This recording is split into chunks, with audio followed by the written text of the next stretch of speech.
दोस्तों, आज हम बात करने वाले हैं इंडिया के टॉप करप्ट नेताओं के बारे में और उनके द्वारा चल रहे स्कैम के बारे में कि कैसे वो पॉलिसीज़ के नाम पे अपना और अपने बच्चों का विकास कर रहे हैं।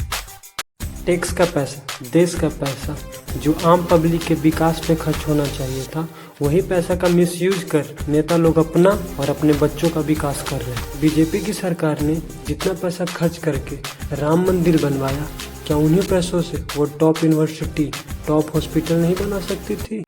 नेता के बच्चे वहीं बड़े बड़े पोस्ट पे हैं, लग्जरियस लाइफ जी रहे हैं, हायर एजुकेशन के लिए फॉरेन कंट्री में पढ़ाई कर रहे हैं, और वहीं आम पब्लिक का बच्चा गवर्नमेंट एग्जाम में हो रहे हैं स्कैम के कारण, अनएम्प्लॉयमेंट के कारण स्ट्रगल कर रहा है। आवाज़ उठाने पर पुलिस के डंडे खा रहा है और जेल जा रहा है। गवर्नमेंट ने राम मंदिर बनवाया, राम मंदिर बनाने में लगभग 2100 करोड़ रुपया खर्च हुआ। ये पैसा किसी पॉलिटिकल पार्टी का नहीं, किसी नेता का नहीं, बल्कि आम पब्लिक का पैसा था, जो कि इनके डेवलपमेंट पे, इनके एजुकेशन पे, इनके हेल्थ पे खर्च होना चाहिए था। मोस्टली मैं यूथ से पूछना चाहूँगा, आपको क्या लगता है ये मंदिर के जगह पे यूनिवर्सिटी नहीं बनना चाहिए था?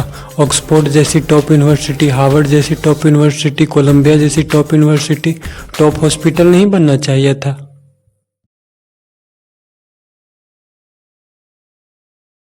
इंडिया में लार्ज अमाउंट में टीबी के पेशेंट हैं। कैंसर का रेट दिन प्रतिदिन इंक्रीज हो रहा है इंडिया में।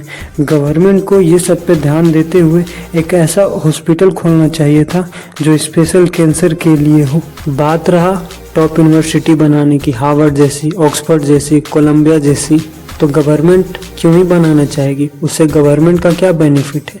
अगर यहाँ के लोग ज़्यादा पढ़े लिखे हो जाएंगे, फिर रिलीजन के नाम पे, लैंग्वेज के नाम पे, कास्ट के नाम फाइट नहीं करेंगे, नेताओं के बहकावे में नहीं आएंगे, अंधभक्ति नहीं करेंगे, फिर इससे प्रॉब्लम होगी गवर्नमेंट को ही। फिर वो कुर्सी कैसे चलाएगी? फिर किस हक से वो वोट मांगेगी? क्योंकि डेवलपमेंट तो करती नहीं है कि डेवलपमेंट के आधार पर वो वोट मांगे आपसे। अब बात रही नेताओं के बच्चों की, तो उनके बच्चे फॉरेन कंट्री में जाके वहाँ के टॉप यूनिवर्सिटी में पढ़ाई कर ही रहे हैं।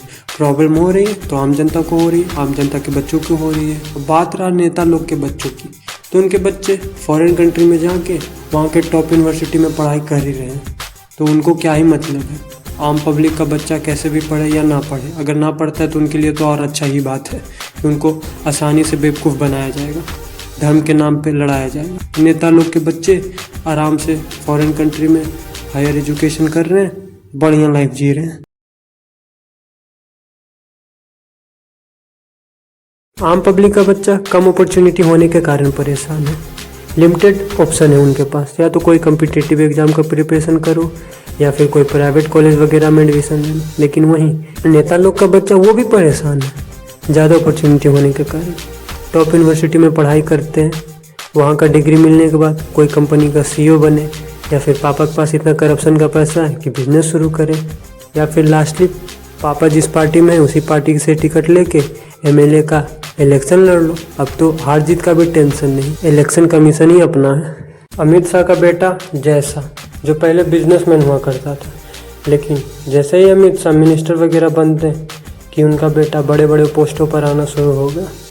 आज वो ICC चेयरमैन है।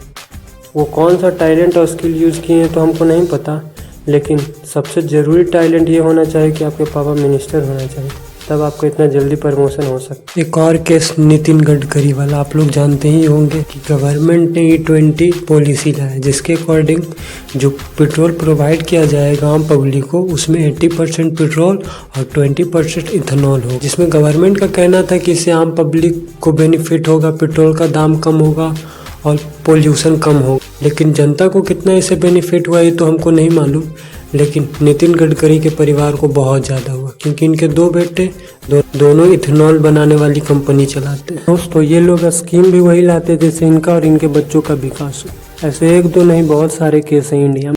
दोस्तों, ये गवर्नमेंट, ये सरकार, जितने भी नेता लोग हैं, सभी लोग आपस में मिल के आम जनता का शोषण कर रहे हैं और हमारा ज़मीन बड़े बड़े बिजनेसमैन को मुफ्त में दे रहे हैं। बताइए, आपने अडानी वाला केस सुना होगा, 1 रुपये में। बताइए 1 रुपये में कहाँ ज़मीन मिलता है? 1 रुपये में आज क्या ही मिलता है?